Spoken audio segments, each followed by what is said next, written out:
They had all the power, but we had the truth. So Candace Owens just exposed the entire conservative media apparatus conspiring to control Charlie Kirk's legacy after his assassination, revealing how Zionist donors coordinate attacks against anyone asking questions. We're diving into her bombshell revelations about paid influencers, Netanyahu's suspicious denials, and the establishment takeover of conservative movement. Let's break this down. I think I was shocked, first and foremost, because Charlie was publicly executed. Notice the deliberate word choice here. Publicly executed, not died or passed away. This frames what happened as an intentional political hit, setting up everything that follows about coordination and cover-up.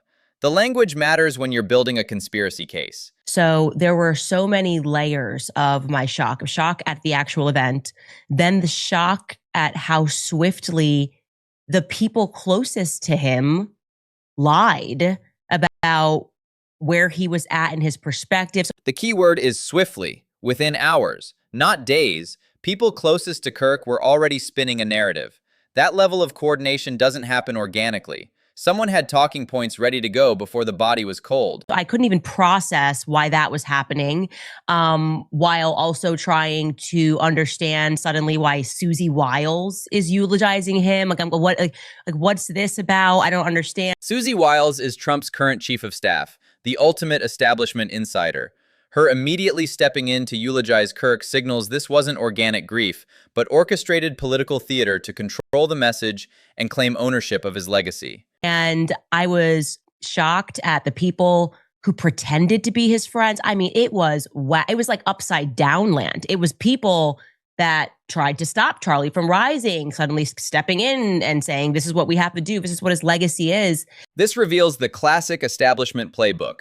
Neutralize threats by co-opting their memory.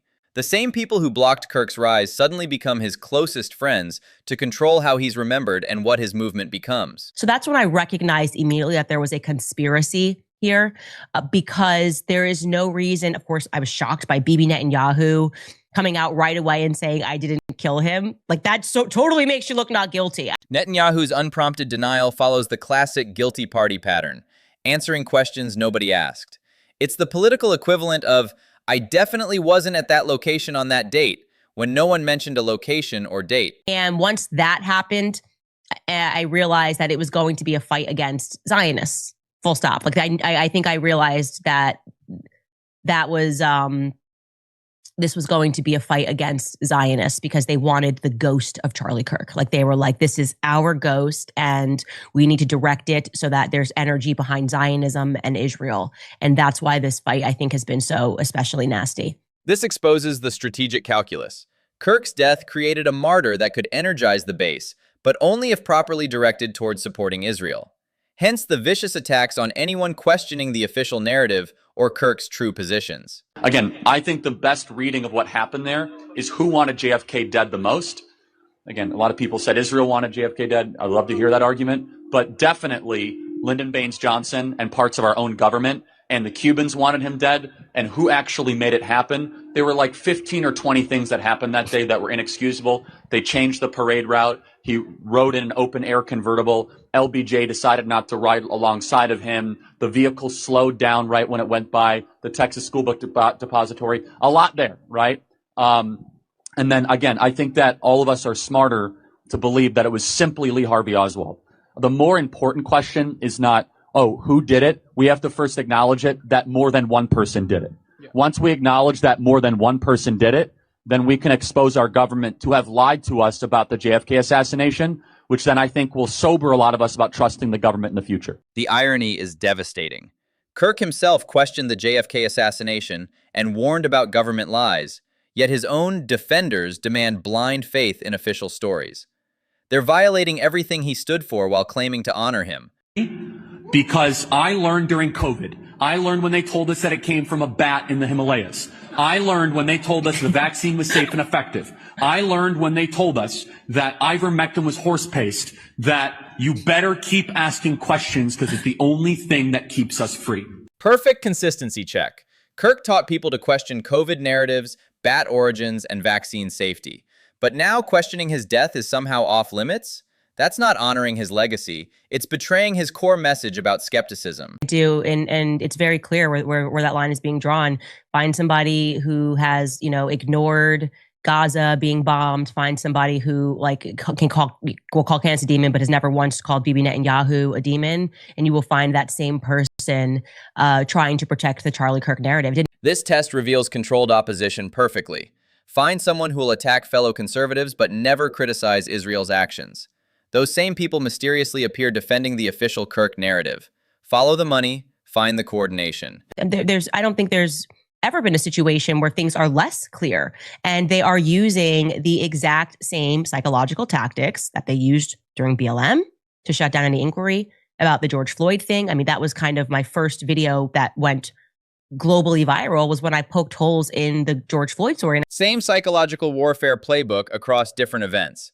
Make questioning emotionally toxic through moral shaming. Whether it's racist for Floyd, grandma killer for COVID, or dishonoring the dead for Kirk, shut down inquiry through guilt. The BLM side criminalized asking questions. If I said, well, maybe, and I did, where's all this money going to? Oh, how dare you? George Floyd died. You're ruining the legacy. It's racism. They're literally doing these exact same tactics. COVID, how dare you? Grandma's gonna die. Trust the experts. The tactics are identical because they work. Exploit raw emotions to make rational analysis seem callous.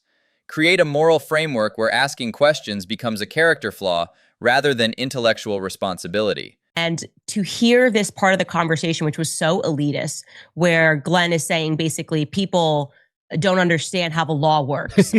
How are you not aware of yourself and how much you sound like Dr. Fauci?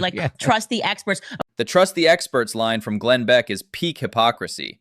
These same conservatives spent years mocking that exact phrase during COVID. Now they're using Fauci's playbook to defend their preferred narrative.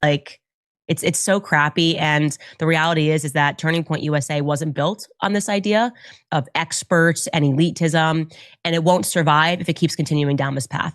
Turning Point USA built its brand on questioning authority and empowering young conservatives to think independently. Now it's become exactly what it originally opposed, an elitist institution demanding unquestioning loyalty to official narratives. Yeah, they've already lost all credibility. That's why they're fighting me so hard, is because, and what's makes me so happy about them losing, because they are losing right now, right? And every morning I wake up and there's something new. They're just making things up out of thin air now. Desperation tactics always escalate when you're losing the argument. The fact they're making up new attacks daily proves the official narrative is crumbling, and they're grasping for anything to discredit her questions. And it's because despite the fact that they had me fired, banned from countries, literally, I can't get into Australia because I won't be a Zionist. Right? I was just there, and they were sued by a sitting president, and I had to basically reroute my entire life. My husband and I had to build everything from scratch. Getting banned from entire countries for questioning Zionism shows the global reach of this power structure. When your political positions can literally exile you from nations, you know you're threatening something massive. They had Zionists, behind the scenes donors, make sure that I would not be allowed to eulogize Charlie Kirk. They had Eric Bolling go out and just lie and fictionalize and say Charlie and I hadn't spoken since 2019, despite how close we always were. And they then put themselves in his chair on his stage, we're his best friends. I'm his pastor. Notice the specific coordination. Zionist donors blocking her from eulogizing, Eric Bolling spreading lies about their relationship, establishment figures claiming Kirk's closest friendships.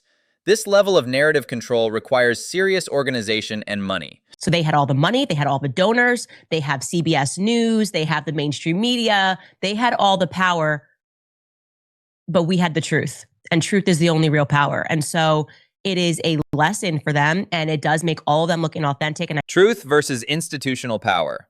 The eternal David versus Goliath story. All the money, media control, and establishment backing in the world can't ultimately defeat simple truth when it resonates with people's lived experience. Actually, I had people inside of Prager University send me, which I'm going to publish later, the list of all of the influencers that are on PragerU's payroll alone that are being paid to come after me, which is like Graham Allen is quite literally one of these influencers. He has no substance. He has no soul. He's just, I'm going to attack him because I'm getting paid to. PragerU maintaining an actual payroll of influencers to attack specific targets reveals how manufactured conservative media really is. Graham Allen and others aren't expressing authentic opinions. They're reading from purchased scripts. But it should satisfy us that they had all of the money and all of the quote unquote influence in the mainstream media, and yet the people would rather watch ballistic guys on YouTube that say, nah, this didn't happen. The hunters that are saying, nah, but this didn't happen, sorry, because they know that that's true. Truth is resonating. The beautiful irony, despite all their institutional power, people are choosing independent YouTubers and podcasters asking real questions over established conservative media pushing manufactured narratives. Truth finds a way through authentic voices.